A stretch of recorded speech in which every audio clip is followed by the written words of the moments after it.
Welcome to the Entrepreneur's Lounge radio show, where we expose the myths of entrepreneurship and release the weight of it all. Real people, real issues, and real talk with expert solutions. So sit back, relax, and enjoy the show as we welcome our host, Alicia Brown, the Joy Guru.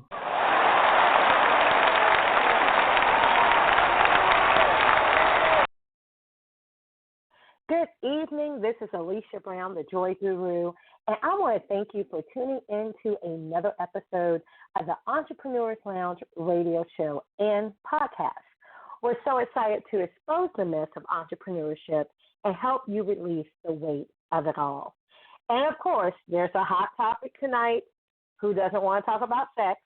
So who better to join me than my co-host with the most, the CEO of Mo by Rebecca Ruth, the brand that reminds us to show up on purpose every single day.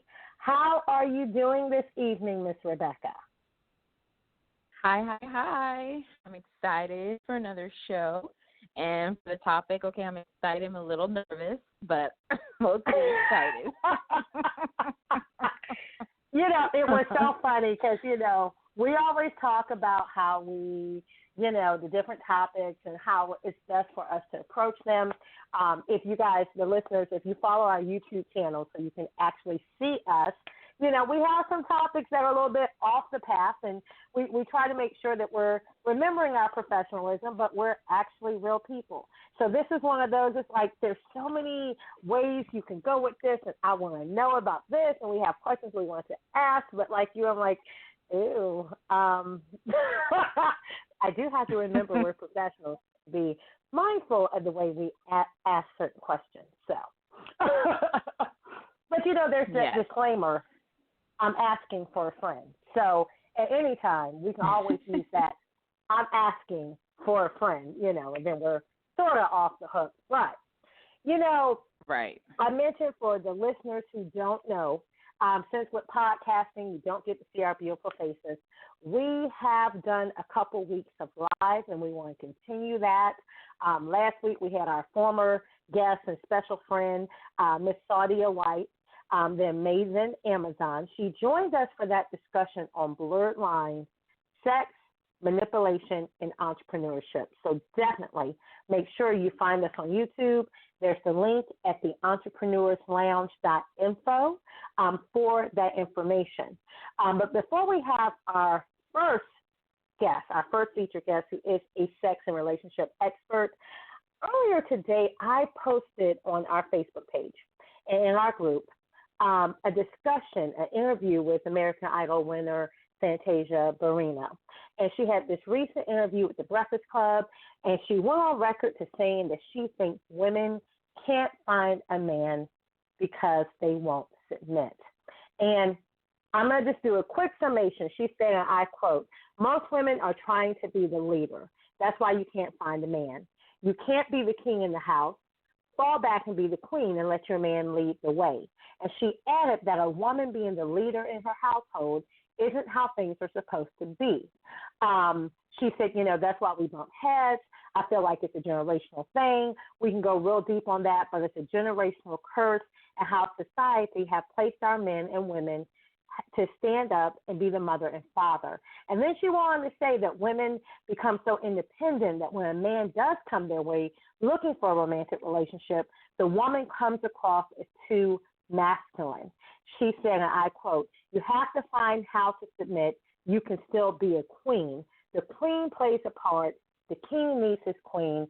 There are certain things that he can't see that we see." And I have to say, she caught some heat for it. But what are your thoughts? Do you agree with her, Rebecca Ruth, or what were some of your thoughts after reading that article? Well, I agree with certain parts of what she says. I don't believe that there's a right way, honestly, to do things anymore. Traditionally, of course, there's the, marriage and then kids and all that stuff. But, in this day and age, people have to do what works for them, honestly. I will say, though, that, in a successful family unit, someone does have to lead. Someone has to take on that role. I personally feel like it should be the man if he's up for the job. And we know that some are not. So if he's up for the job, I do personally think it should be the man. And I think that if it's done right, it doesn't at all have to take away from the woman's independence at all. I think that there's a way to do it where the man is leading, but, she doesn't feel like she's, subservient to him or beneath him or anything like that. I think there is a healthy way to do that. I don't agree that it's the overall reason a woman can't find a man. I think that that's kind of a stretch, and I think that there's a lot of different factors depending on the woman, depending on the man, that goes into why, two people don't connect. So to make it just a general statement like that, I don't at all agree with. For one, not all women are, quote unquote, looking to find a man. A lot waiting for a man. There is a difference there. So I think we need to hone in on that a little bit. That not all women are out prowling and hunting for a man. So let's throw that out there. I also want to point out that leadership, whether in a family or in a business, it's a lot of responsibility. So again, the person, whoever takes on that role of leading, has to be up for the job, really. And again, like, this is it's a subject that goes so much deeper than the general statement that she made. So, I digress for now, but I could go on and on. I know. I felt the same exact way because it actually reminded me, I want to say Stephen Curry's wife. And you remember when she came out with her statement about the woman should serve the Oh, girl, who I say? You said Stephen. Those others out there going to get on you. I know. See, that's why you need a co-host. That's what I'm talking about. Keep me right. Steph Curry, Lord have mercy. My dad, I'm a football fan, sort of. But anyway, thank you, Steph Curry. And I remember people gave the woman so much heat. And, media, it's our job. We're going to take a headline that we think that attracts people. We're going to take that blurb and put it out there, whether it's a blog post or, the title for a video or whatever, to get people to get your attention. But then you're supposed to actually go through it. And I think if you really read what she said and then they came back, we gave a link to that video after her and her husband was getting some heat. They came back and they tried to clarify some things. But, the bottom line was they were saying how they felt for primarily their marriage and some things that they've learned in the up and downs of relationship, their standards, their beliefs in God, and what they apply that actually works in their relationship. And, like anything, there can be some validity in the statements you say, but it's not going to be one size fits all. And one of our listeners on the Facebook page actually used her own personal example. I love what she said. She said, I think it depends on one's perspective of what submit means. She said, I am most definitely strong-willed and a leader in my own right, but I've learned to listen and allow my husband to lead. It's simple now because we have the same vision and I trust his leadership. Doing so doesn't diminish my leadership abilities, but helps our household to be happy and healthy. I think no one person should determine what another person's relationship should look like. Do what works for you and define your relationship on your own terms. And, to me, that is the best answer.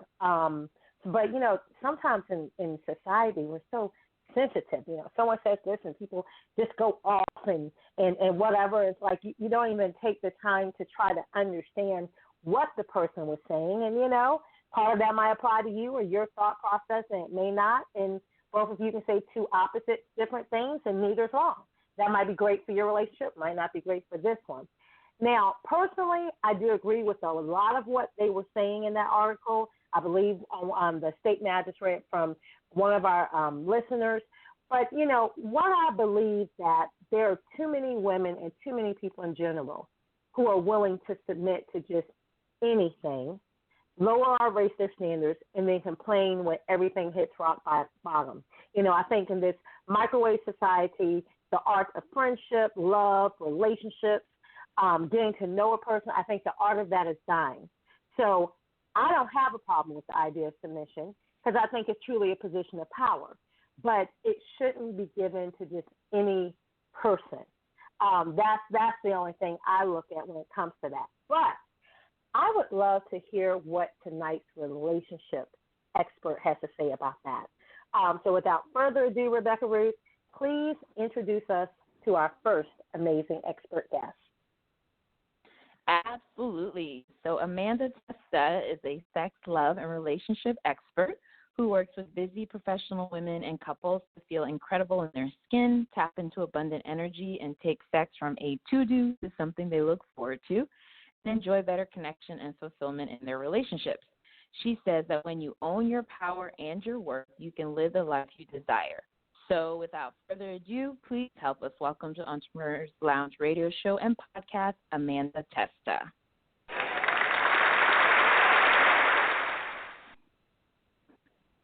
Hi, Amanda. How are you doing this evening? I am doing well. How are you ladies tonight? We are doing so well. Thank you so much for being here with us. Of course, happy to be here. Great. Of course, there's so many questions that we and our listeners want to ask you, but I want you to share with us, your own struggle with feeling disconnected and shut down, which led you to your journey of becoming a sex and relationship expert. Yes, happy to share. So the reason I really am so passionate about this work is because when my daughter she was around a year old at the time, and I just remember I was doing everything I thought that was right for myself. I was exercising, I was taking care of myself, I was involved in my community. You know, I felt like I had good support, but still I felt something was missing. And I just remember in the mornings I would wake up so resentful and irritated. And I remember one morning in particular walking to the bathroom, and I was kicking toys out of the way, just muttering to myself like, I'm the only one that ever does anything around here. Really feeling so just about to blow at any second. And I remember going into the bathroom and looking at the mirror and feeling they had zero connection with the woman looking back at me. And I just made a commitment to myself that I would do whatever it took to find her again. And I know for many women and moms, it's a big shift into this new way of being, and it's not easy.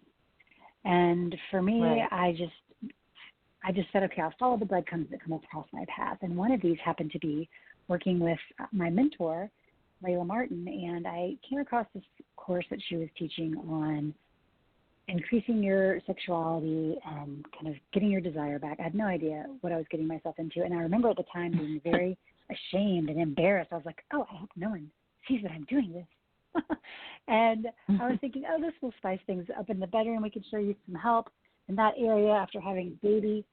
And what I found through the work is, yes, improving things in the bedroom is a side effect, but really it's all about connecting with yourself and really healing so much of what we hold in our sexual center and learning how to really use that energy to nourish our systems. So it just totally transformed my life. And after learning this, I thought, why are we never taught?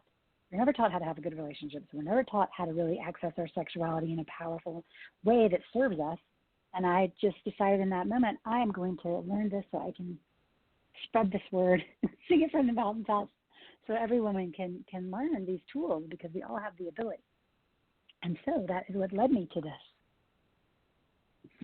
That's great. And I love, the question that you asked at kind of yourself at the end there, why are we never taught this? I think that's even more important in today's society just because we aren't really taught anymore how to have a relationship, right? Because just technology and everything, that's just not something that's taught. So I'm glad that you brought that point up. You work a lot with busy professional women and couples, like you said. Would you say that it's hard to date an entrepreneur or that entrepreneurs have unique dating needs? I think for sure because we are very passionate about what we do. And it's easy when you're very passionate about what you do to want to do that all the time. And so even though you are maybe wanting a relationship or maybe you're in a partnership and you just struggle to make the time for your partner because it is so exciting to do your work. And at night, you want to get back on the computer and start doing one more thing. And next thing you know, it's been 2 hours and you close your computer at 10 p.m. and you crawl into bed and your partner's all pissed because you had promised you were going to go to bed with them earlier that night. And so, I hear this a lot. You'll just pretend to go to sleep or pretend to be asleep if they come into bed after you, so you don't have to get into an argument about why you're not connecting. So I hear that often. Right. So, that happens a lot as entrepreneurs. For me, particularly, like as a single female entrepreneur, I can attest to how, I think you kind of touched on this, how you're often made to feel guilty in, like, working your business sometimes and being an entrepreneur, versus, putting that partner or even your family first. So I can definitely, I guess, relate to that. But how does one, in your opinion, prioritize his or her own pleasure to strengthen their relationship? So here's what I think is the key, and this happens so often because, especially for women, we're just very giving. That's our nature. We want to give, we want to help others. Oftentimes there's many women that are people pleasers, and I know I was one big time, and not really great at asking for help back in the day. And so those were kind of some things I really had to learn to overcome, because in pleasing everyone else, I was not pleasing myself. And that is where a lot of the resentment and unhappiness stemmed from. And so I truly believe for so many women, we can have an idea of what we want, but I often find when I talk to busy entrepreneurial women who have so much on their plate, they aren't even really clear of what they want, because they're just trying to get everything done at the end of the day, and they don't have a lot of time to think about what they want. And so taking that time on a regular basis to really tap in and say, what is it that I want? What do I desire? And really taking 10 minutes. I always say this is a great practice. Take 10 minutes, put a timer on your phone, and at the top of the paper, write, I want, and just list everything. And sometimes it's really hard for women, and that's why I like to do 10 minutes, because it gives you enough time to really get to the juice of what you want. And it can be simple, it can be extravagant, but it's just a fun practice to allow yourself to go there. And then if you look at your list, maybe a trip to Bora Bora isn't realistic this week, but maybe having coffee with a friend is. So you can set that up. And then you start start doing these things that light you up. And the more you have that pleasure in yourself, and whether that's, like I said, whatever lights you up, maybe it is, something regarding self-pleasuring or making time for a sensual date with yourself, or maybe it's just going on a walk or meeting a friend for a drink. It's just things that light you up, because the more you prioritize that pleasure in yourself, then you are not depleted. So there's like this level of fullness, so it's much easier to give and want to connect with your partner, or, to give to the relationship, versus feeling so depleted that you're like, oh, please don't touch me. Yeah, first of all, I would gladly take the trip to Bora Bora, but I understand it's not as realistic. But I think it's so great that you point that out, taking even 10 minutes, because that's something that I personally started doing, I would say, about probably a year or two ago, and I encourage that so much. So I love that the listeners are hearing from you.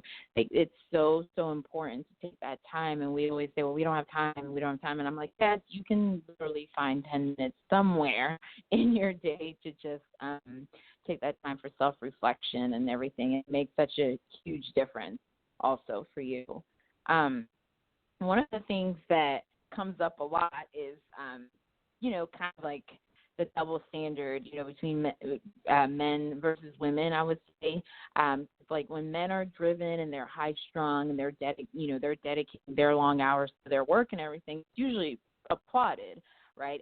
Versus, when you see those same traits in their female counterparts. So in being a driven entrepreneur CEO, are there certain vibes that you would say that single women are giving off and may intimidate the men they seek?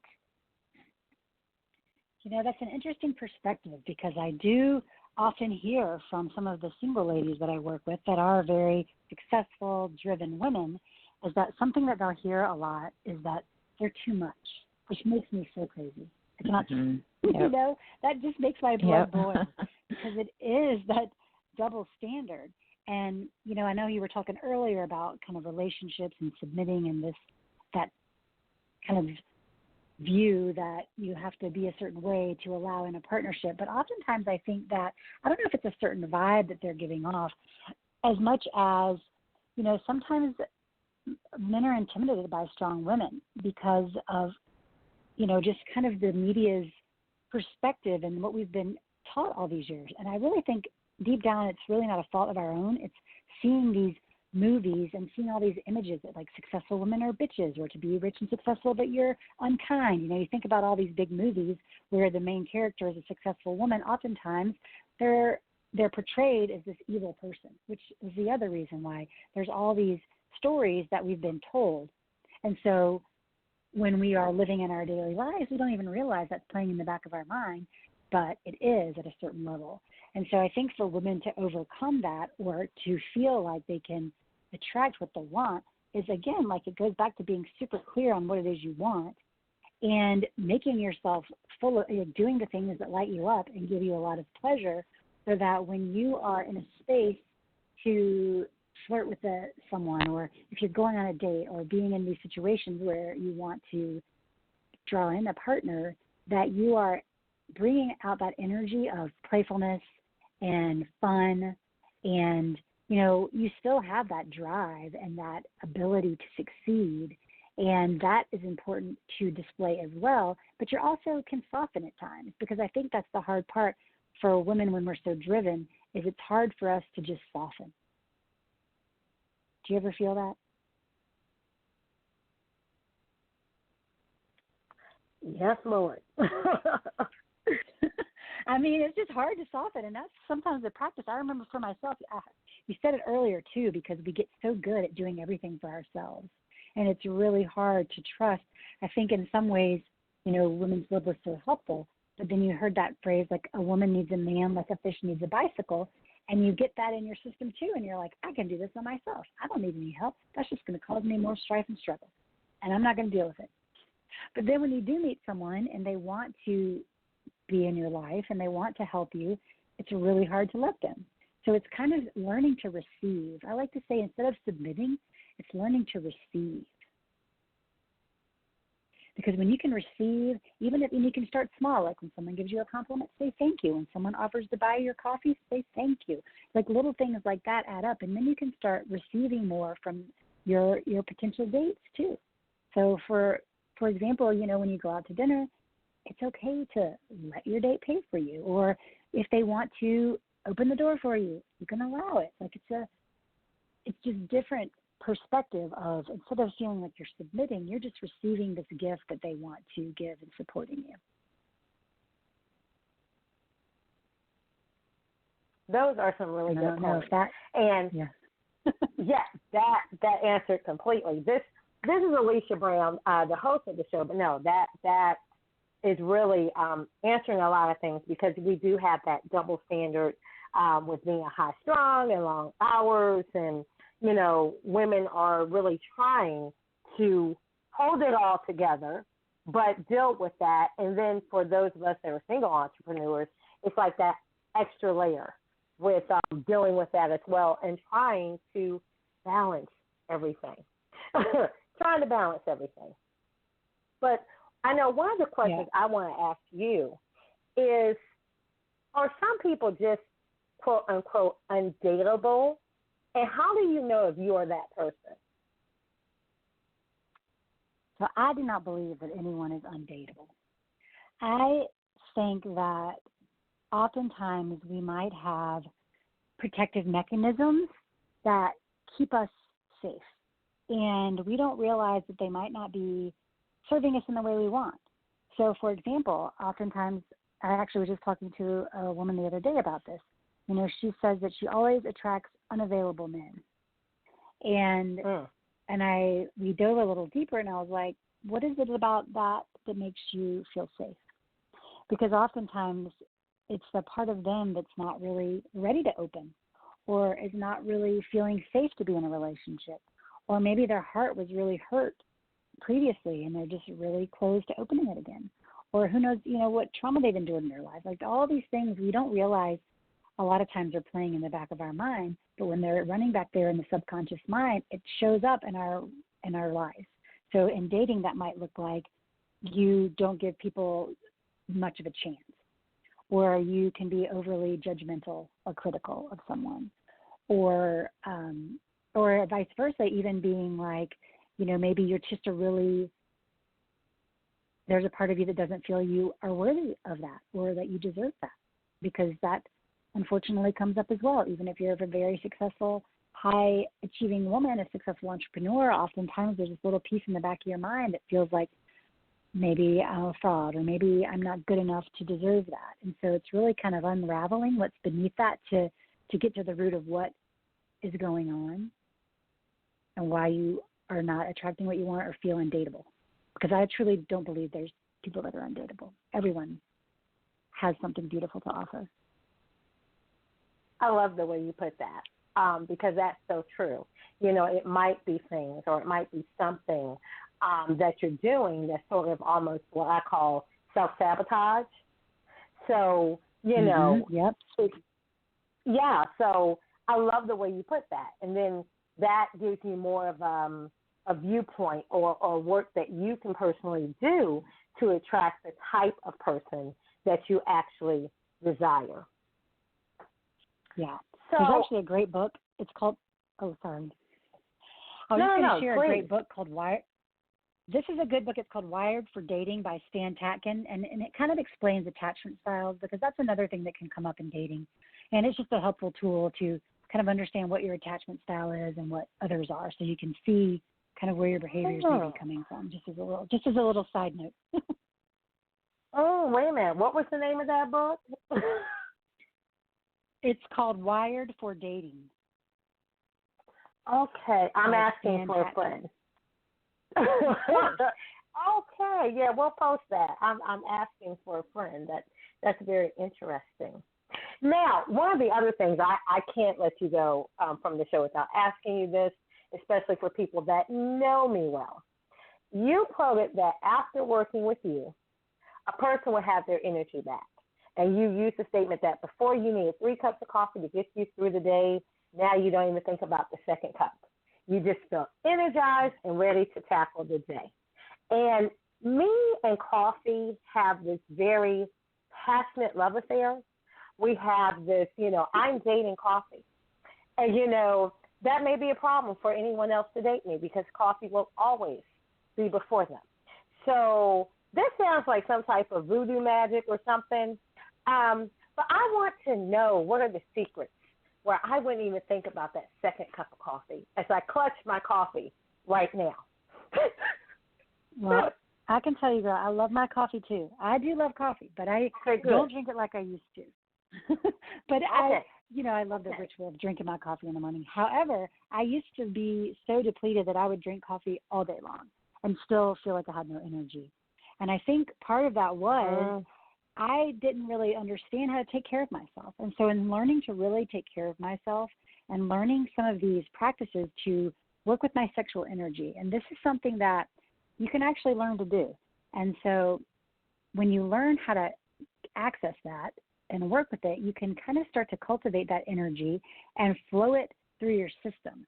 So it starts to nourish your nervous system. And you're also taking better care of yourself because you are honoring yourself in a deeper way. I feel like a lot of this work about, healing your sexuality is that we are just kinder to ourselves in general. And the negative self-talk just kind of stops. And you start to put your needs first and to learn to take that. It doesn't take long. Honestly, once you learn the tools, it doesn't take long. You can start to let that energy nourish you. And maybe it sounds a little bit, did you say voodoo?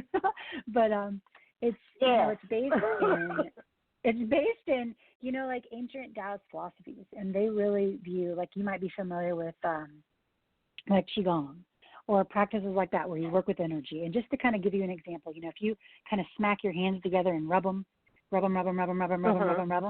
and then just bring them slightly apart a little bit, you can feel that energy between your fingertips. Yes, and that same kind of energy can be cultivated through your sexuality and turn on. And so when you learn how to work with it, it's very powerful at making you feel energized. And there are certain practices that I specifically love. One's working with yoni eggs, which we could talk more about if you care to. But, just it's basically just tools to help you learn to connect with that energy and how you can use it to support your system. So you have more energy and you don't need to drink coffee all day anymore. And I mean, clients always tell me, one of my clients, she is the CEO of a big company and has 3 small children. And she was just taking how much it changed her life. She says she wakes up feeling just radiant and energized and really didn't believe that was possible. But through really understanding how to access this part of her energy body, so to speak, it really helped to fuel her and give her that extra. We need that extra. As entrepreneurs, we need that extra. I like to call it like that feminine fire so we can have the energy to really do the mission we want in the world. Yes. And that's a good segue because you are the creator of Find Your Feminine Fire. So what are 5 easy steps that can help women do just that? So I kind of spoke of one earlier, which is really about focusing on what you desire. Because, for me, what I believe your feminine fire is that powerful energy that lives within us. And just our everyday life and the busyness of life nowadays, it just sucks it right out of us. It's no fault of our own. It's just the modern day. So it's really connecting back to that. And, so that desire is a great one. And the second one is activating your sensuality on a regular basis. And that is just as simple, literally, as focusing on your 5 senses. And when you do that on a regular basis, it starts to, you really become more aware of your surroundings. You become more present. And I actually have a great little download around this on my website where you can just create the simple 5 senses ritual where you get something that you love to taste, maybe chocolate or whatever it may be, something you love to smell, soft blanket, just really literally items that for each one of your senses will make it happy. And you spend a couple minutes with each one, really activating that. And the more you do that, you can then it's easier to do it anyway. When you're eating your meal, when you are in the shower, all those times. That just helps you to drop in and be present and just have more mindfulness. And, the third is getting into your body because that's, again, we're always in our heads, thinking about the next thing to do, planning, making decisions. Decision fatigue really is a thing for women at the end of the day. You're just like, I cannot make one more decision. And so dropping down into our body, breathing, tuning into your sensations that you're noticing in your body, working with your 5 senses is a great way to do that. And then the fourth thing is really, go ahead. Yes. No, I was saying I like that being present. Yeah. Mm-hmm. Yeah, because it's not. It's easy to do and easy not to do, right? Easy to do and easy not to do. And then the fourth thing is to start a love affair with yourself. So this might sound a little cheesy, but it's really empowering when you can start to talk kindly to yourself, right? Little things you appreciate about yourself. I always say, if you get a little journal every day and write down something that you appreciate about yourself. Ideally, you can write 10 things, but if that feels challenging, start with 1, and start connecting to where the empowered part of you lives in your body and how that part can show up more often. And there's ways, you can learn to do that. And then the fifth thing is really giving yourself permission to feel. I think so many of us are, we only want to let one side of us show. But, it's okay to be mad. It's okay to have rage. It's okay to cry. It's, so giving yourself opportunities to express your full spectrum of emotion. So even if it's you just do it at your house on occasion, then you're like, I'm mad. I'm going to just get in my car and blare the music and scream at the top of my lungs. Give yourself that space. Maybe you can't do it right in the moment when you're having somebody trigger you, but that you can go to the bathroom. You can, do a silent scream into your hands or whatever you need to do. When you're sad, give yourself space to cry. The more you allow and experience all of your emotions fully, the more powerfully, too, you experience joy and love and compassion and pleasure and all those other feelings. So, the more you do all these things, you really are kind of flowing into harmonious relationships because when you're taking care of yourself, taking responsibility to get your own needs met, you're not expecting all this from someone else. And then when you're able to receive this love from yourself, again, you're better able to receive it from others. and to appreciate what they can offer and bring to your life. So I like that. I mean, that's kind of a lot, but No, I really like that because I think, and I don't know if it's getting older or just life experiences. I think one of the saddest things that I witness so much is the fact that we're not present. You know, life becomes this huge to-do list, and especially for entrepreneurs, that's added to the mix. You know, you have your family, you have your responsibilities, and a lot of times we're always struggling between balance. What is too much? And, you know, what is priority? What is this? And it's like, God, we're just tapping ourselves out. And just briefly, I remember I was on an appointment today with my mother, very, very serious appointment. And I laughed because I thought about it. I said, you know, I'm freaking out over here. But I remember the last time we came here for something similar, I was set up with a laptop and my phone, and I was going through and working and doing things while she was there taking her test and blah, blah, blah, blah, blah. And I just said, you know, this time around, there's a lot of things I have to do. I'm not going to do that because if I'm here for support, it's very important for me to be present. But just a year ago, it was in my head to sort of do this as, actually it was a few years ago, it was in my head to do this like a checklist, you know. Well, no, okay, you can take her to the doctor, you can wait for the results, and you can get this done that you need to do for work with your laptop, and you can and it's like we juggle things like that all the time. I'm just like thinking now, you're not. If you're there for support, you know, not saying you'll never pick up your phone and maybe answer or do an email, but, you know, do you really have to lug the laptop with you? Is it too much just to be in your thoughts for the moment and just sit there and pace yourself? But we get into this thing of trying to take every minute and squeeze out extra stuff to take, you know, things off the to-do list, and sometimes we don't even stop to think, do I really need to do, maybe the list is too long. Maybe I just need to throw the list away, or maybe it can wait. Maybe I don't have to take every breathing moment and fit something in it, but just be present and be quiet. And today, you know, there were some times that were very emotional, but it's like, no, I'm just going to pause. I'm not going to call someone. I'm not going to text someone. I'm just going to pause in the moment and just allow myself to feel, even if it's somewhat painful. So I like the advice you're giving because it's reminding me the value of just being present and being present with self. And some of these things that we're having challenges with, you know, we would be able to handle a lot better. And speaking of being present, you have some physical techniques that you said will help us rehab our pelvic floor, release trauma, and increase libido. I want you to please tell our listeners what that means. So, you know, earlier I mentioned the yoni practice. And you may or may not be familiar with what that is. But just to explain how I like to teach it, it really, again, is based in the Taoist philosophy of using your sexual energy to nourish your system. And basically, it's an egg that's made out of jade, and you use it internally to do pelvic floor exercises. And when you learn how to do them properly, then it really helps to strengthen your pelvic floor in addition to your core muscles. And when you are able to do that, because for many women, especially if you're a mom, you can have some issues with incontinence and all these things that may happen. And this it's an additional way to help kind of support that. And learning, because the other thing, too, is many women don't really understand how to do Kegels in the proper way. So it's really learning how to do that. And when you're able to kind of work with this tool, it does help to strengthen the pelvic floor. Like I said, it can help to increase the sensations that you notice as well in the vaginal canal and just in your whole womb and all the space down in our pelvic bowl, because you're spending a lot more time and focus there. So really, most of us don't often think of that part of our body unless we're going to the gyno most of the time, for most women. And so it's kind of creating, I like to joke, it's the workout we don't talk about.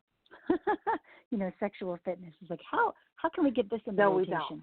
Because it's I feel like it's so important, because really our sexual health is part of our holistic health. And if we aren't having orgasms, or if we can't feel pleasure, then there's something wrong. And oftentimes, you know, there's maybe a deep root cause of what that is.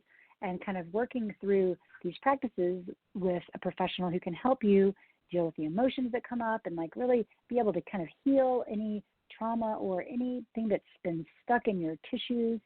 There's a great book I love. It's called The Body Keeps the Score by Bessel van der Kolk, just really talking about how trauma gets embedded in our systems. And anyways, but when you can actually work with your own body to try to release that, very powerful and healing. That was another thing that I really loved about when I originally did this work for myself, is because I was able to heal so much.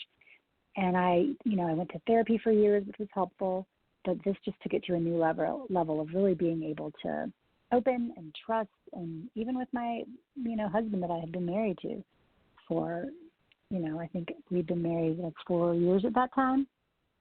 And okay, I thought that I was open to him, but I was not. I really was not. And so, yeah, so there's many benefits of that. And I love this because, for a lot of people, and then if we just look over, certain cultures and generations, this isn't something we talk about. So it's a lot deeper than what may be at the surface. A lot of the struggles and challenges may not be what we think they are. And if we don't have certain conversations, especially with certain professionals, we're really not getting to the root of what the problem is and just layering it on. So there was a quote that I read that said relationships are like bank accounts.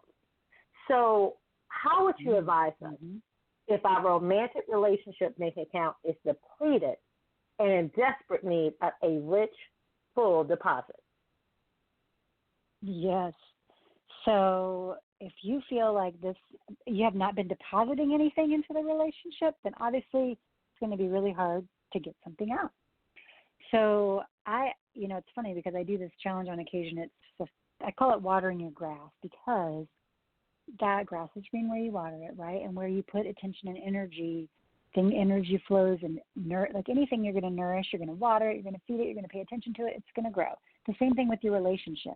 So if you've had this stale relationship or you find yourself in a really big rut, the first step is just making that decision that you're going to do something about it. And that is a huge first step, because oftentimes, maybe your partner wants to be involved and maybe they don't. But as long as you make the decision and you do some things to change, 9 times out of 10, they shift as well. So, one of the great things about that, I say, is just start to really focus on what you appreciate about the person, because it's easy to think about all the things we don't like about our partner and all the ways they piss us off and all the ways they do things wrong and leave their laundry on the floor, whatever it may be. But start just focusing on what you do appreciate, or maybe the nice things that they've done for you in the past, or things that you love about them. And if it's hard, like I say, to find the love, what can you appreciate? Just kind of starting there and really starting to do things for yourself so you can be more pleasant to be around. So when you're, like again earlier, talking about filling yourself first so that it's easier to give. And really making that effort to connect on a regular basis, even if it's just in the morning. Instead of jumping out of bed and going, how about roll over and touch them, give them a kiss, or just say, good morning, I love you. Really, so many times, those little small gestures are the things in the long run that really matter, because, date nights are great, but maybe that's not realistic to do every week. But can you find those little minutes here and there to actually acknowledge and appreciate each other? When they come home from work or when you come home from work, do you take that moment to connect, or do you just rush in and start going again? Or another thing is, a lot of times women kind of close to touch because they always have in the back of their head, like, oh, this is going to have to lead to sex. I don't have time for that. I don't want to deal with that.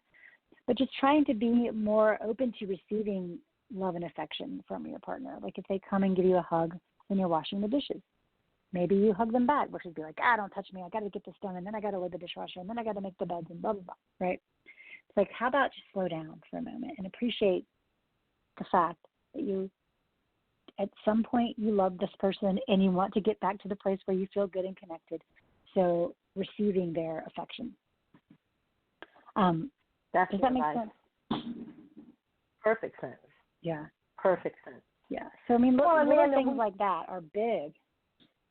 Yeah. And sometimes we take them for granted. Definitely. Sometimes we definitely take it for granted. Well, we want to thank you for all of these tips that you've given us, really some food for thought.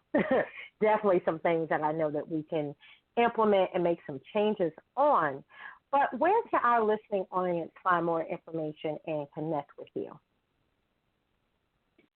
Yes, well, thank you so much again for having me. It's been so fun talking with you, Absolutely. ladies.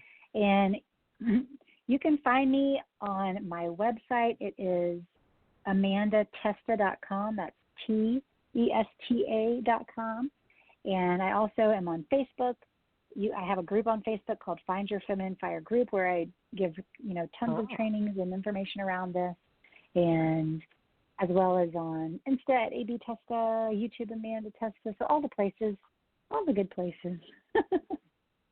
I love it. And we're definitely going to put your information on the Facebook page, so people, you will be able to click and find that out. And, of course, if you follow us on Twitter, you've been seeing certain tweets and tips all evening that she's been giving. But, Amanda, thank you so much, and have such a wonderful evening. You too, ladies. Thank you so much for having me. Awesome. Yes. Good night. So, again, wonderful tips that we all can implement. Great advice. We're going to just pause for a quick commercial break, but you want to stay tuned because up next will be Joshua Shea, who is a former politician and magazine publisher who lost it all when his 25-year pornography addiction was exposed, an embarrassing act that led him to lose everything. So stay tuned to the Entrepreneurs Lounge radio show, and we will be right back. Does your professional look make a global impact? Hi, this is Rebecca Ruth, and I'm an image consultant and the CEO of Mode by Rebecca Ruth. I specialize in helping you make the best first impression through your appearance, communication, and multicultural etiquette. Contact me today, and I will teach you how to show up on purpose. Call 202-996-7986 and make sure you mention Entrepreneurs Lounge radio show for your exclusive offer. The reason that people don't want to deal with what's holding them back is because it does not feel good to look back. So the easier thing to do is to live in what I call your condition zone. It's not a comfort zone because it doesn't make you comfortable. You're just familiar with it. Letitia Bates, Certified Life Coach. So I'm always working with my clients to meet them at their needs. I am listening to where they are. I do have to help them move to that next level, but we're going to go slow, and what they can expect from me is kindness, respect, and compassion. Go to atthewheelcoaching.com and start driving your life back to higher ground. What I help you do is understand anything that you've gone through, you've already survived. That's why you're here. And we can work together to deal with those uneasy feelings and help you move forward. Go now to atthewheelcoaching.com. Do you have a book idea that is so amazing that not only could it solve world peace, but it would be the perfect solution to everyone's problem, and it would make you a millionaire overnight? I mean, do you have this idea that would be the world's next bestseller, and everyone needs to read it? Well, I hate to burst your bubble, but no such book idea exists, nor ever will. This is Alicia Brown, the CEO of Fruition Publishing Concierge Services. What I can tell you is the book idea that you have is the perfect solution for someone who's desperately searching for it. But first, your book needs to be done. So visit us today at Fruition Publishing Concierge Services, which is at fruitionpublishing.com, where we'll show you how to take your concept from vision to fruition. It's time to get her done. fruitionpublishing.com. And welcome back to the Entrepreneurs Lounge radio show and podcast. And we are excited tonight to bring you our next guest, who is the former magazine publisher and politician from Maine. And he, from outside appearances, had it all together. definitely a pillar of his community. He rose to the ranks of success, but no one knew about some of his personal struggles. And that eventually came to a head when he was publicly shamed and ousted and lost almost everything in the process. Now, today, Joshua Shea celebrates 4 years being addiction-free, and I'll let him tell you about what his addiction was. He also has released a new memoir about his journey to rock bottom and back up again. So I want you to help me welcome to the Entrepreneurs Lounge radio show and podcast, Mr. Joshua Shea. Hey, Joshua, how are you this evening? You. I'm doing great. Thank you for having me on your show. Absolutely. You know, we are all about exposing the myth of entrepreneurship, all the different ways that they are there and all the real life struggles and how people are successfully overcoming them. And I think this topic, especially as it deals with sex and relationship and entrepreneurship, we definitely need to hear your story. Now, you are the author of The Addiction Nobody Will Talk About. And that addiction that we're addressing is pornography. How prevalent is that addiction, and why is it so hard for one to separate that from their professional life? Well, as far as how prevalent it goes, if you look at the surveys and studies that have been done over the last 4 or 5 years, you can see that with the internet coming into everybody's home 15, 20 years ago, that there's now a generation of young adults who have never known the world without it. And a really startling statistic that came out in late 2017 was that men between the ages of 18 and 30, roughly 30% reported that they had an issue with pornography, perhaps not full-blown addiction, but that they looked at it too much, they relied on it too much, they felt that they did not have a healthy relationship with pornography. So that's 30% of men under 30 years old. And as you get a little bit older, the numbers do drop, but it is a pretty major issue in society today. Another study that came out from Canadian scientists last year, they found that among married couples, and this is not necessarily addiction, but among married couples, and they surveyed about 1,500, 98% of the men under 48 years old or under 40 years old had looked at pornography in the last 6 months. And maybe even more surprisingly, 70% of married women under 40 years old looked at pornography in the last 6 months. So it's one of those things we don't talk about because it involves sex and naked people and things that we like to pretend, don't affect us and are somebody else's issue. But pornography is out there, and it's being looked at more than ever, and there are more addicts than ever. I think it was in 2000, there was 900 certified sex addiction therapists in this country. And in just 20 years, that number has blown up to over 3,500 because there's a need for it. As far as I went with my personal life and my professional life, I defined myself kind of on my career.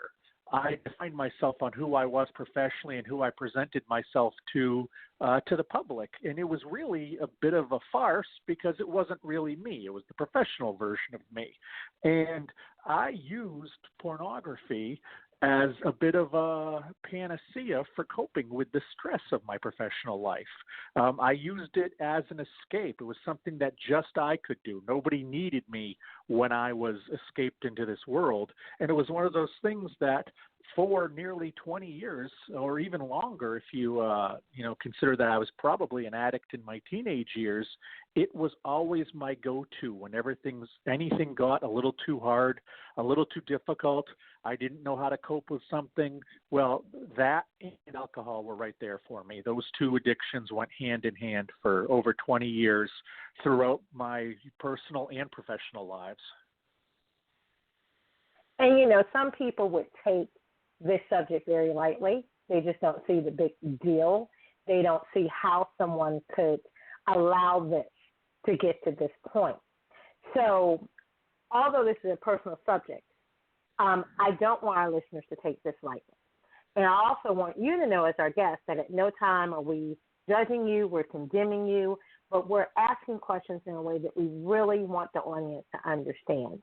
Because the facts are, by outside appearance, you had a loving wife, 2 children, you had a supportive extended family. You, for 15 years, were working your way up the journalism ladder. You had launched this lifestyle magazine in your hometown, and within a year of that, you were on one of the founders of Central Maine's largest film festival. You won a seat on the city council. You had a plethora of accolades. You even received the key to the city. You were called one of the next 10 people that were shaping Maine's economy. You seemingly had it all, and other things that people are working for and only hoping for. How can such an accomplished person go from that to actually being arrested and convicted on pornography charges and serve time in jail? Well, I think it's one of those things where, if you remember that old show on VH1, Behind the Music, was on probably about 10 years ago. They had it was a documentary series that gave the biography of a musician. And if you remember, no matter who the musician was, they had a horrible upbringing. They had horrible trauma happen to them. There wasn't a single happy episode of that show. Yet, you look today across the spectrum of all these famous singers, and you think they have it all. They have everything. I think when people have very difficult upbringings or they go through some serious trauma and they find something that they can escape to, they find their safe place. And for me, my safe place was writing. It evolved over time into actually running a full company, but my safe place was to write. And when I was 17 years old and already had developed a bit of a pornography addiction, but as I was 17 years old, I got my first job at a local newspaper in the sports department, and I felt that I had found something that I could lose myself in. And like I mentioned earlier, I really came to define myself based on my employment because that's the only place that I felt like I really had control over what was going on. And I was good enough. And people complimented me. And I felt secure because in my regular life, I didn't feel that way. I was always awkward around people. I was always very shy. I didn't go to my prom when I was in high school. I didn't date many girls. I wasn't on sports teams. I just felt very out of place. And when I found the professional world of journalism, like I said, first through writing and then through actually being an editor and then running my own business, that's where I felt like I was at home. So I would put in, when I started the magazine, I would put in easily 18 hours a day, 7 days a week working on it. I felt great there. That was, it was great to get the accolades. I loved getting all these trophies. I loved being named to all these top entrepreneur lists. It made me feel good. It made me feel valid. It made me feel validated. But the truth was, after the awards ceremony, after the special dinners and whatnot, I would come home, my wife and kids would go to bed, and there I was sitting there, just me. And I didn't like who I was. And the only way that I could really escape who I was to have a drink and then dive into internet pornography.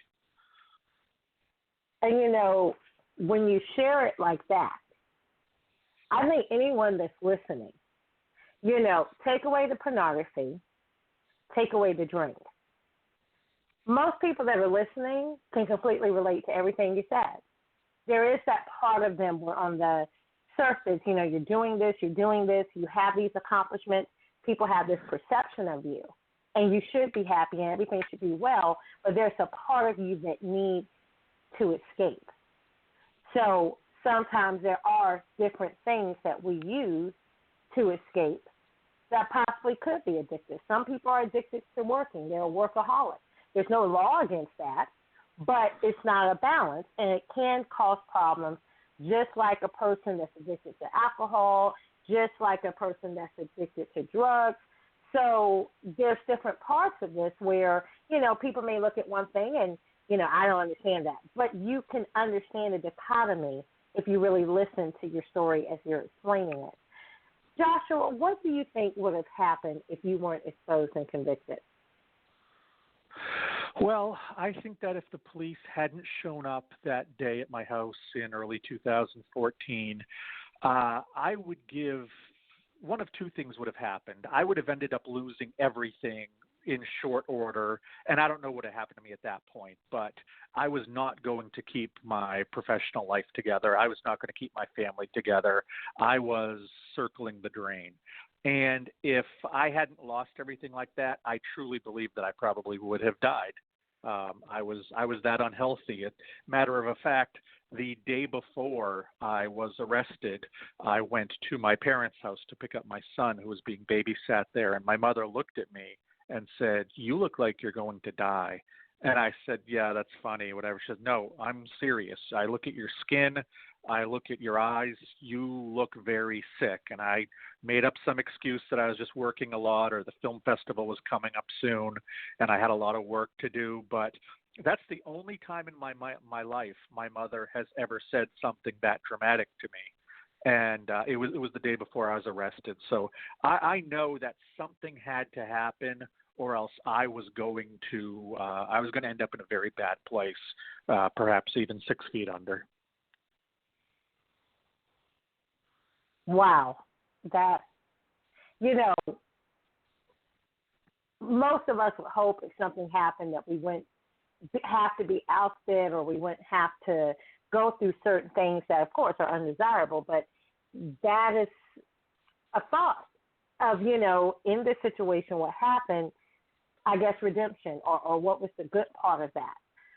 And definitely when you have those words from your mother the day before, before everything actually got exposed and the police came to your house, that's thought provoking. No, and I'll tell you what, yes, I was just going to mention when the police came to my door, the first thing I thought to myself is, "Oh my God, my life is going to change forever." And then I tell you, within 10 seconds, I thought to myself, "Oh my God, this is my chance to make everything change forever." I recognized, it didn't take me long, I recognized them being there was probably the best thing in the world for me. And despite going through, all kinds of hell right after it happened, I was oddly calm. That night when I was arrested was one of the nights I slept the best that I ever have, because I knew everything was coming to an end, or it had come to an end, and I was on my first day of a road to redemption, which I absolutely needed. Was there any signs that you would say that someone should have caught before it got to that point, sort of like maybe been able to do an intervention? I tell you, I think if anybody had tried to do an intervention, I would have laughed at them. My wife has looked back at that time and talked about it with me, and she admits that, she tried to get me to slow down with the drinking. She tried to get me to not be working so much. You mentioned, being a workaholic, and I absolutely was that. Because work was one of the few places where I felt like I had control, and that's what lacked in my life was the feeling of control.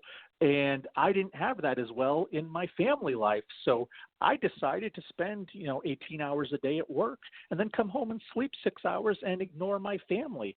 So things were getting bad with my family at that time. And my wife admits that she had largely written me off because she'd asked me to stop working so much. She'd asked me to not be drinking so much. Somebody like my mother could tell me all day long how bad I looked, and I wasn't going to listen because I was one of those people who thought that I knew best, who was going to live his life exactly the way that he wanted to. And you could have pointed out the drinking, or that I was looking at too much pornography, or not getting enough sleep, or that my decisions at work were becoming very erratic, and I would have just somehow been able to convince myself that you were the crazy one and that I was fine. And I think I went around all the time gaslighting people, making them think that they were the crazy ones, and I had everything all together because here I was the one who had the magazine, and I was the one who was sitting on the city council, not them. So if I'm in these positions of power and these positions of control, clearly they're the one that is crazy because I was able to get there. Wow. You just said a mouthful. You just said a mouthful, and I'm thinking of, how someone in different relationships may not be the same problem, but how that art of manipulation or that position of power, people that are genuinely trying to help, it could be, the tables could be flipped that way. And one of the things, for those that have yet to read that book, you address the fact that you are also dealing with some mental health issues. How much of that do you think played a role in your pornography addiction? That was the eventual downfall for me. What happened was that in 2013, my magazine had been running 4 or 5 years, and we kind of hit that plateau. There's just so much advertising that we could get locally, and we hit, a plateau, and unfortunately our expenses were still rising. And early on in our existence, we were doing amazingly well because we were the hip, new, trendy thing to be part of. So we had all kinds of money coming through the door. And when you have all kinds of money coming through the door, you can hide the fact that you're not great with money, which was my case. I'm not great at the financial part of a business, but when you have a surplus, you can hide that. Unfortunately, 4 or 5 years down the road, that stops being the case. You're no longer the cool hip thing, and people start to advertise elsewhere, or they don't need you as much as they might have early on. So we saw revenues plateau, yet the expenses kept going up, and I didn't know what to do. And I kept getting nervous, and I could see down the road 6, 8 months away, we were going to be in some real trouble. So I made this horrible decision to pull myself off of medication that I had been taking for bipolar disorder for about 10 years. I was diagnosed in my mid-20s, and it was an absolute correct diagnosis. And the medicine made me feel so much more level, didn't have the highs and lows that I had once had before. But I decided that in order to save the company, the best thing that I could do would be to pull myself off of my medication, and that would allow me to tap into my manic side. And if I had my manic side, that would give me 2 or 3 hours more every day that I wouldn't need to sleep, that my mind would be buzzing, that I would be creative. And if I had that extra time and that extra little bit of energy, I'd be able to save the business. Unfortunately, that's not what happened. What happened was that the alcohol and the porn both skyrocketed in their use, because instead of the medicine keeping me level, I needed these two things that would hit my dopamine receptors and that would release the oxytocin into my brain. I needed something to keep me level, so I started drinking 12 hours a day instead of a few hours at night. And I was looking at pornography far more, and not only was I just looking at pornography, the pornography started to get a little bit more extreme, and then I made the jump over to chat rooms. And when I made that jump to chat rooms, I started talking to women face-to-face on camera, and before long, I was convincing them to do sexual things. And that was absolutely me not checking my mental health, me not taking care of my mental health. And when the police showed up that day and told me that one of those women that I talked to had actually been a teenage girl, I didn't really have any reason to doubt them, because I was not making good decisions. I was not taking care of myself. And I don't blame the addiction for me getting into trouble or for why I did it. I did not take care of my mental health. I knew I had issues, and I ignored them for a completely different reason, and it came to bite me in the butt. So, yeah, absolutely. The mental health angle had to do with the addictions blowing up on me and really taking everything down, but I can't blame them because I wasn't taking care of them. And you know, even with that being said, not defending, not recommending either. I'll put out that disclaimer. But definitely for someone that has ever dealt with any type of medication, you know, maybe it's not mental health, maybe it's another condition, there is a certain way that it makes you feel. It definitely does alter your state of awareness. So there are people that do make a decision especially, in a situation like that where you feel like, hey, the company's suffering, if I just could have this time and this clarity and that energy back, it's worth the sacrifice now to get off the medicine so I can save my company. So even that, to a certain extent, one can understand how you would think that. But would you say that anyone that has a pornography addiction has mental health issues? Do you think that's a prerequisite, or do you think the two can be completely separate?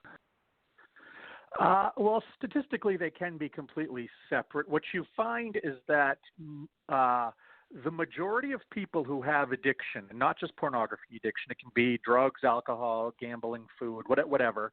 The majority of people who have an addiction do have pre-existing mental health issues. Among the mental health community, there are some who are addicts, but that's not necessarily a connection. So there's much more of a connection of being an addict and having mental health issues.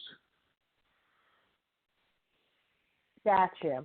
Now, one of the questions I want to ask, too, is do you think it's possible for anyone to have a healthy relationship with pornography? You talked about how many people actually consume it, and not necessarily saying just because they view it, they have an addiction. But do you think there's such thing as a healthy relationship with pornography?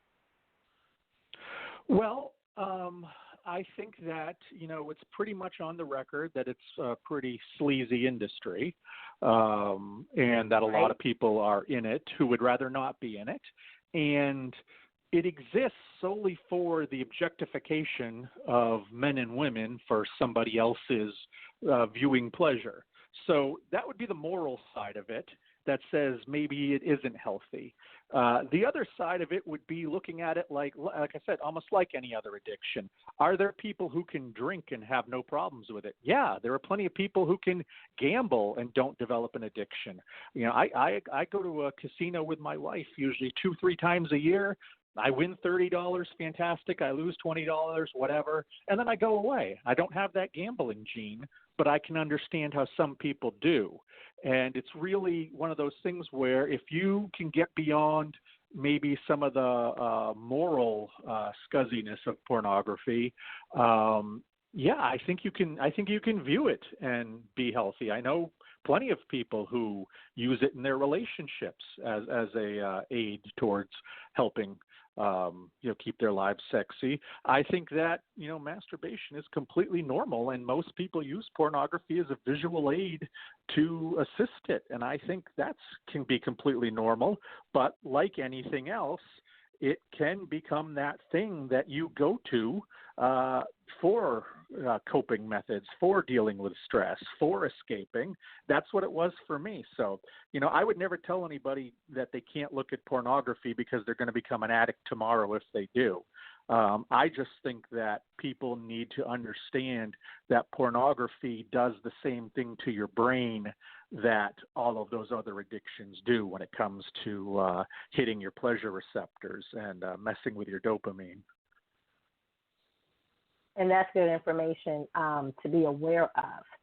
Now, when it comes to the recovery part that you've been through for these over 4 years, what resources did you need to overcome your addiction, and including those that weren't present at the time? Well, it was really challenging for me because I was just introduced to the idea of pornography addiction. I'd never really even thought about it because the world talks about drug addiction. It talks about alcoholism. I had no doubt I was an alcoholic, but when it came to wrapping my arms around the porn addiction thing, I did what I do when I need to learn about anything. I went to the bookstore. And there were a couple books from women who had husbands that were porn addicts, but then everything else was about sexual addiction or I guess you should call it intercourse addiction, because sex addiction tends to be an umbrella term. And, I never had an intercourse addiction issue. I didn't cheat on my wife in the traditional way. That's not something I could relate to. So there was nothing out there for me to read that would be like a guy like me, because much like most people, when I thought of the term porn addict, I pictured this like, 19-year-old guy living in his mom's basement who had never kissed a girl in real life. I never thought of somebody like me who was white collar, professional, successful. That didn't fit the role of porn addict to me. And when I finally ended up going to a sex and porn inpatient rehab in Texas, that was the first time that I really met people who were white collar. I met a woman who was in her mid-50s who was a nurse. I met a guy who had just passed the bar exam who had porn addiction issues. I met, black people, Chinese people, Mexicans. I met the rich, the poor, the smart, the stupid. One of the things that I learned that I try to share with people is that there is no stereotypical porn addict. You can't say, oh, that person could never be a porn addict, because they can be. I've met all types. And that was really the thing that I felt like I needed and I didn't get, was to find somebody who was like me out there, or who didn't fit the stereotype that I had of a porn addict until later on. That was really the resource that was missing for me. And now we see the work where you've actually built those resources yourself. So a lot of different learning lessons there and things that you've actually.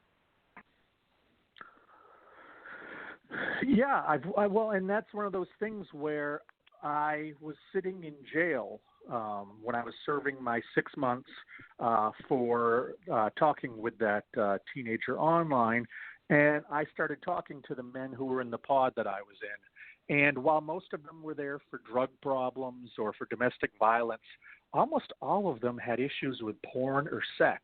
And they were more embarrassed of those issues than they were of their drug issues or the fact they slapped their girlfriends around. And in talking to them and sharing my story, I just realized how many people needed to just get a face on this. And what do I do? What have I been for 20 years? I've been a professional writer. So I sat there in jail and wrote the first draft of my book because I wanted to at least put something out there into the universe that somebody could pick up who felt like they were alone, who felt like they didn't fit a stereotype that society may have, that, just even wondered if they had a problem. They could look at my story and maybe they weren't as advanced as I was with the addiction, but they had questions about if they had an addiction, had nowhere to turn. So I wrote the book, I started my website, and, I continue to talk to anybody who will listen, libraries, churches. I do some one-on-one counseling over email and over the telephone. It's one of these things where nobody wants to talk about this, like I mentioned in my book, my book title.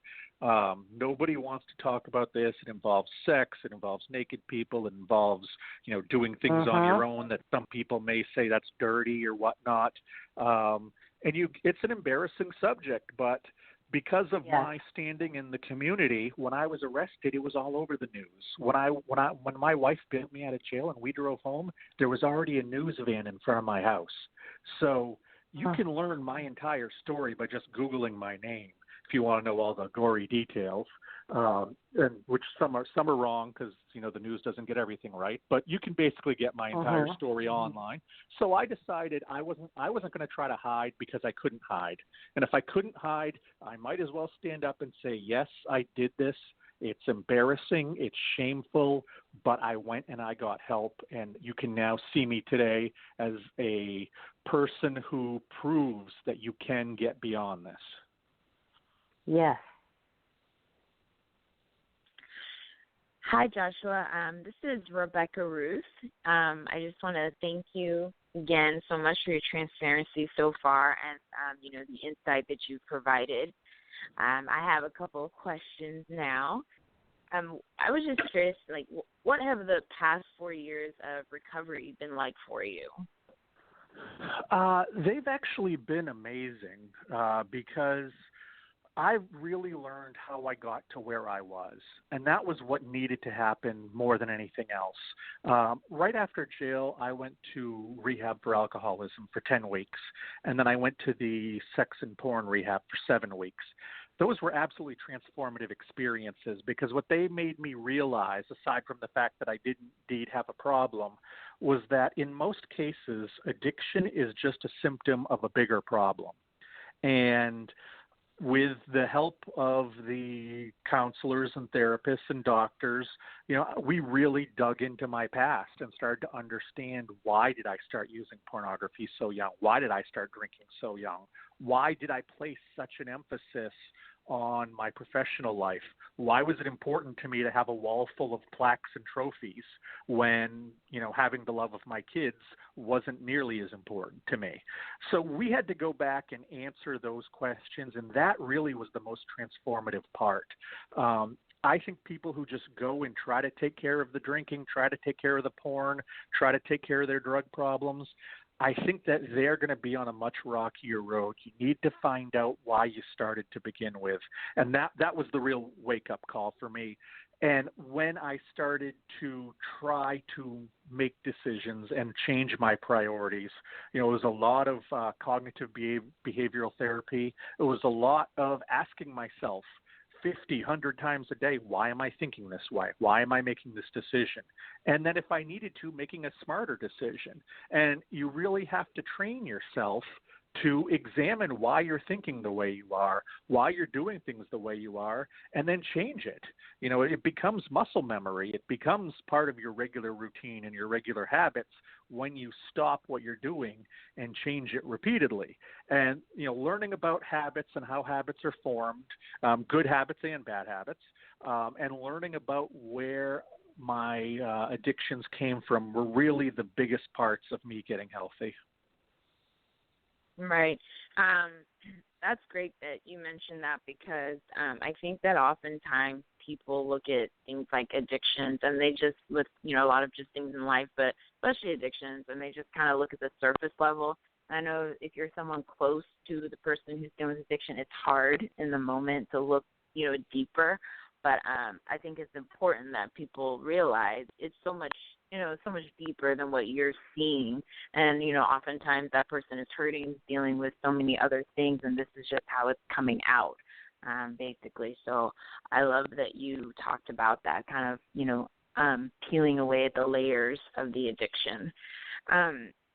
In the previous segment, with our previous guest, we were talking about dating and relationships, and we've mentioned your book a couple of times here, but you're the co-author of the book. He's a porn addict, now what?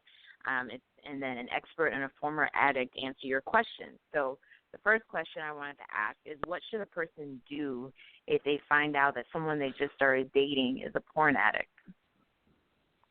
Well, if you have just started dating them, the first thing you need to do is ask yourself if it's worth staying with somebody who is addicted, depending on what your personal position on pornography is, and if you're willing to stay with somebody who is not willing to get help, should you want them to get help.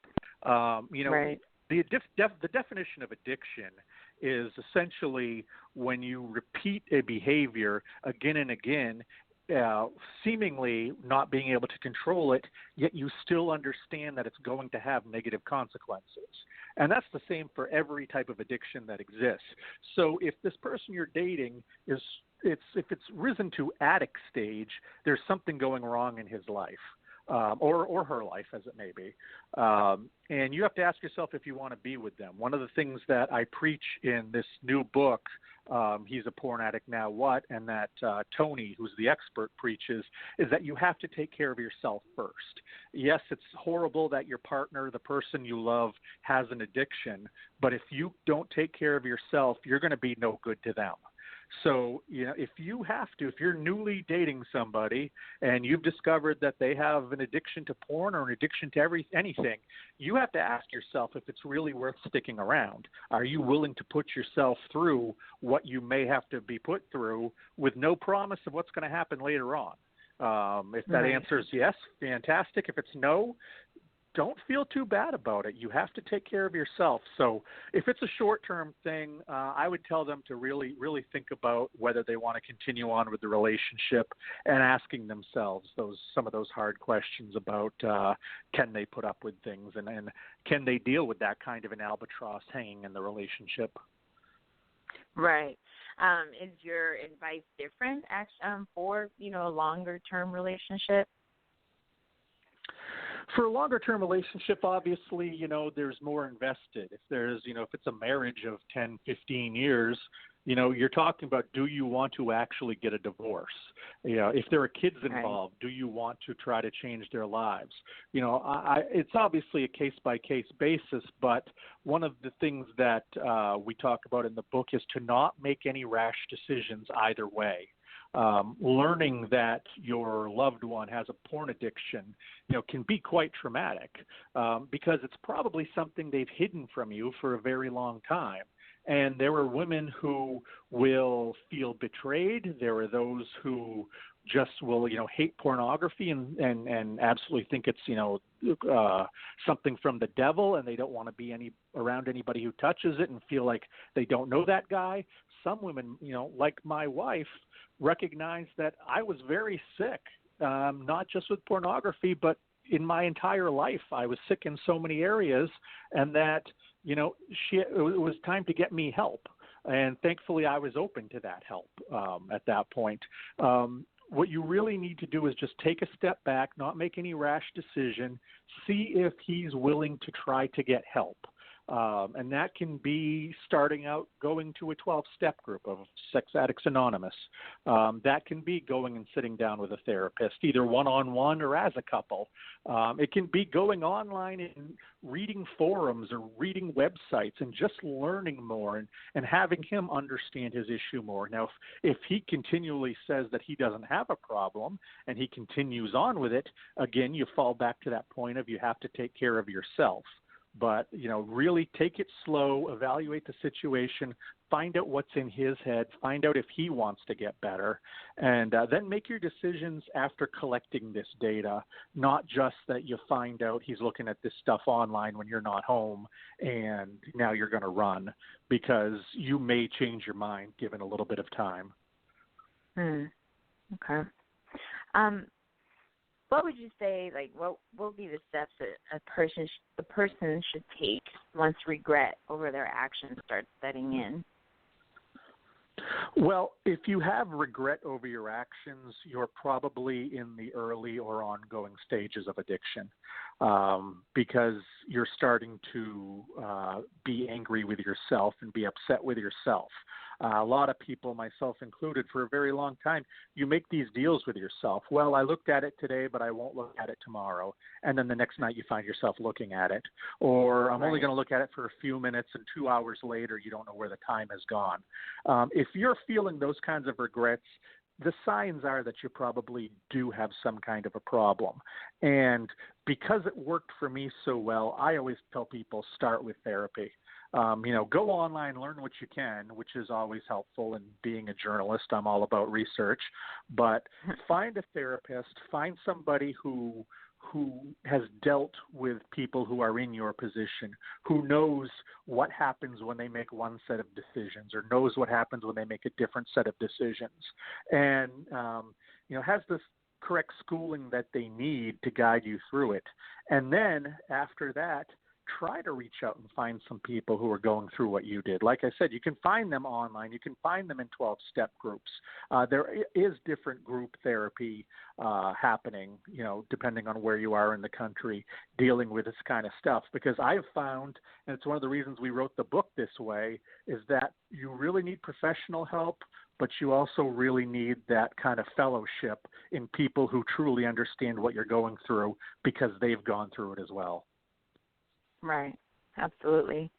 So as a recovering addict, I would say, how do you keep yourself from falling back into your addiction, especially in the sexually inundated society that you even mentioned at the beginning of our program?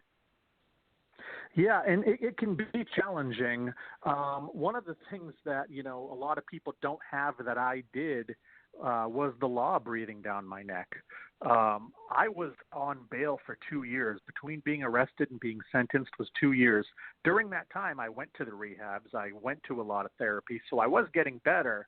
But having that idea that at any moment the police could come and give me a test and test my urine to find out if there was alcohol in there, or they could get on my phone or my computer to check if there was porn there, that was a huge deterrent towards that.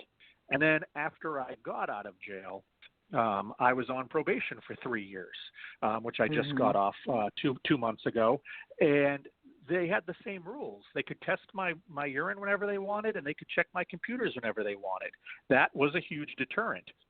When it comes to actually living my life now, though, I can go down to the corner and buy a six-pack of beer, or I can go pick up a Playboy magazine, but I'm not going to, because I understand what road that led me down before.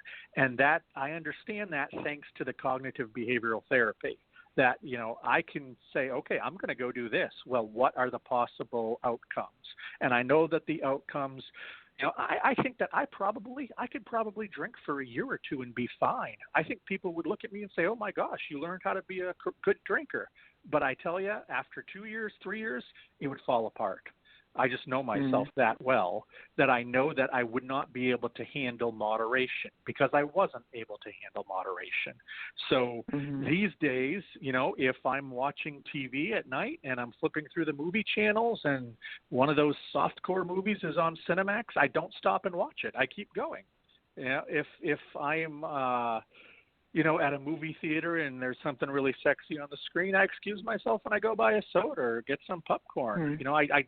I don't get into situations where a couple of years ago there was a bachelor party that I didn't go to because I knew they were going to a strip club, which it would have been against my probation at the time, but I wouldn't go to it now because I know the road that can lead me down. And it does involve a lot of self-discipline, and that's one thing that addicts are not good at, is self-discipline. It takes time to build it up, and I wish every addict could experience that kind of black cloud of having the law on their shoulder, because I know it absolutely helped me. And I know that jail absolutely helped me. For 6 months, not only did I get all the good stuff taken away, but I got all the temptation of the bad stuff taken away too. So when I was able to come out, it was a lot easier to stay away from the temptation of the bad things and to find even more joy in the good things, like my family and my pets and nature and things that I had never really paid attention to before. Right. Well, I think that it's great that, that you're honest to yourself, basically, and that you set those boundaries and everything for yourself. I think that's hard for a lot of people to do. I'm sure that's things that you learn through your recovery, but I can commend you for that. What would be the main thing that you want our listeners to really take away from your experience as it pertains to sex, relationships, and even entrepreneurship? Well, number one, which was, one of my downfalls, is don't let your job become you. There needs to be something that you keep for yourself. And just because you feel great at work, like I said, that was the place where I felt I had my control in life. If that's how you feel, then you need to get some help. There's other things going on. Life is about balance, and you need to keep that balance in your personal and professional lives. And then as it pertains to pornography, as I said earlier, people need to understand there is no stereotypical addict, and that anybody can be one. And if for any reason you feel like you may be one, get some help. Because even for the 25 years that I was an addict before I stopped taking my medication and started doing some of that really horrible stuff online, I would have said I never could have done that. For 25 years, I never went and searched out women in chat rooms or anything sinister like that. But that's where it led. And if, someone's listening and thinks, well, I'm never going to get that bad, they could get that bad. So get some help. And finally, off of the new book, if you're a partner of someone who is a porn addict, just understand it has nothing to do with you.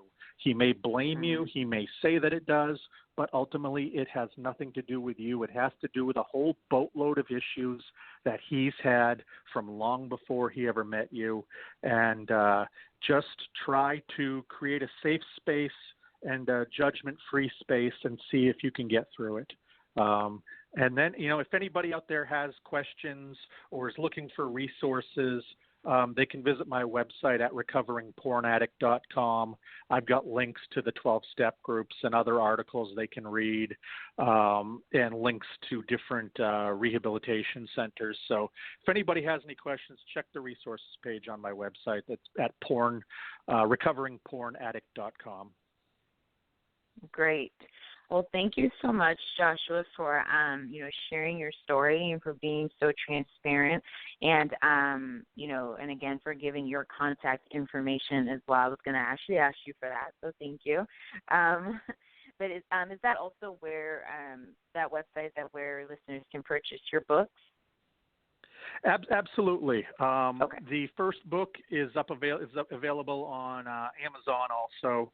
And then the second book for Porn Addict Partners is in pre-sale right now, and it'll be released later in 2019. So you can purchase it now, and it'll show up in your mailbox at some point. But even if you don't want to buy anything, check out the website because, like I said, it has a ton of resources. And I talk a lot about my recovery in there as well and how day by day I get through recovery. Great. Well, again, thank you so much, Joshua. It was a pleasure having you on our show, and I hope you have a wonderful night.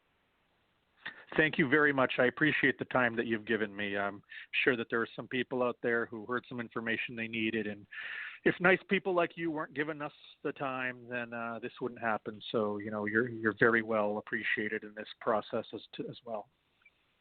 Well, our pleasure. Thank you. Thanks a lot. Have a good night. You too. Good night. Awesome. Two totally different guests, Rebecca, but just such great information. Definitely, I appreciate both of their transparencies because, in both of their interviews and both of their subject matter, you could say, these are some of the things that people don't really want to talk about. Right. I'm big on talking about taboo subjects because I just feel I like to get all the juice out, get everything on the table. And these are, all of the subjects that we talked about tonight, sex, relationships, porn, these are all subjects that, like you said, no one wants to talk about. It's like hush, hush, whispers. And I'm like, you know what? Let's be done with that. Let's talk about it. It's real. It's happening all the time. And I think that, just like with other addictions, I think one of the reasons, it even gets to that point is because we're quote unquote not allowed to talk about it, and people don't feel comfortable coming forward and saying, hey, I have a problem, I need help. So I think it's great that people like our two guests are willing to open up and share. And I'm part biased because I love how he said that writing was his therapy. And as a publisher, as the author, so I just put that out there. I'm kind of biased. But, it is. Writing, when I work with clients and they're writing their books, I always tell people, write full. You can decide on the editing floor what you're going to have in print and what parts you save for yourself. But when you finally get to the place where you want to share your story, no matter how embarrassing it is or sensitive nature, it is very cathartic. There's a healing process when you're writing and coping. And in his situation, as he was going through different things, he talked about in his story how there weren't certain resources. So what an awesome opportunity for you to get the help you need, one, because, with the show, we're all about exposing these things. So if you find yourself in any of these areas, you understand, one, you're not alone, but two, there are resources out there for you to get your help, for you to improve yourself so you can have your portion of normalcy. So when he did see that he had a problem. When he did go and get help and realized there were certain resources that were not out there, he now has created those resources. And who best to do that than someone that went through the process and understands? So I love that part of paying it forward and actually addressing the issues, and then going back to, I won't say go back to your old life, but going to the life that you really need to have and a healthier version of that. Right. I also liked, I liked actually a lot of things that were said. I really appreciate the transparency. I think that's what it really came down to for me, because it's not easy to talk about these things. So I always appreciate someone who's open. But one of the two things, one, Amanda, talking about that, just taking that time for yourself and making sure that you have that time for self-reflection and everything. And then what Joshua said, about just the limits that he puts on himself, kind of the boundaries, the safe boundaries that he puts on himself. I think that, combining those two together, and like you said, or both of you said, kind of the escape, a healthy escape, by the way. But yes. Yours is writing. Please, let's stay healthy. Yours is writing, for example. Mine's, not one that flows with everyone. I actually like to exercise, and quite funny, I actually like to clean as my escape. But just there's a lot of people that would like to hire you on that cleaning one. I mean, everybody's that's like, that's what I say about people with OCD. That's why I love OCD people. I'm just saying, hey. Show. They gotta have some way to get it out. So I got plenty of stuff for you to clean. I'm just saying, I want you to be well. I don't know what part of therapy that is, but if you need something to clean, I got several things for you to clean. Hallelujah. But basically what I'm trying to say is, like, taking all of that, your self-reflection, a healthy outlet, and then healthy boundaries, and I think all of that put together, can make for a really well-rounded person overall. Absolutely. And one of the things as we're closing, I just want to make sure that people understand, with Joshua Shea's story, I want to make sure people, for some people, pornography is taboo. People would look at the fact that, you had this addiction and this happened, but, that they just wouldn't think it was that big of a deal, like, or that's what you deserve. But when we really look at research in the U.S., it says that alcohol is the number one addiction. And an estimated 30% of Americans have suffered from an alcohol use disorder in the past. We've had a show about that. So we know how common that is and how often we see how that can destroy a person's career. You can have a few drinks, or some people can have drinks and they don't have a problem, but we know that if it's not in balance, that can destroy your life as well as your career. One of the other top 10 addictions in the entire world are cigarettes. The nicotine in cigarettes is believed to be as addictive as heroin, and people will reach for that cigarette during times of stress, believing it gives them a quick relief of anxiety. And imagine if you thought about it that way, like it's a dose, they're getting their fix. If we thought about a cigarette like heroin, some people get 20 doses of nicotine daily to get their addiction fix, to get their high, to get that stress reliever. So there's a lot of vices and addictions that as society we indulge in on a regular basis that can be deadly, that can be destructive, and we don't necessarily view them as taboo like maybe a pornography addiction or whatever. So, that's just another way to look at things from a different perspective. Porn might not be your addiction, but what really is your addiction? What are some of those vices you're dealing with that you don't realize could be destroying not only your life or your health, but could be destroying those things that you say you want, especially in an entrepreneur perspective? Right. Well, I think for things like cigarettes and drugs and stuff, and I think Joshua may have even touched on this a little bit. I don't remember. They're glamorized a lot in today's society.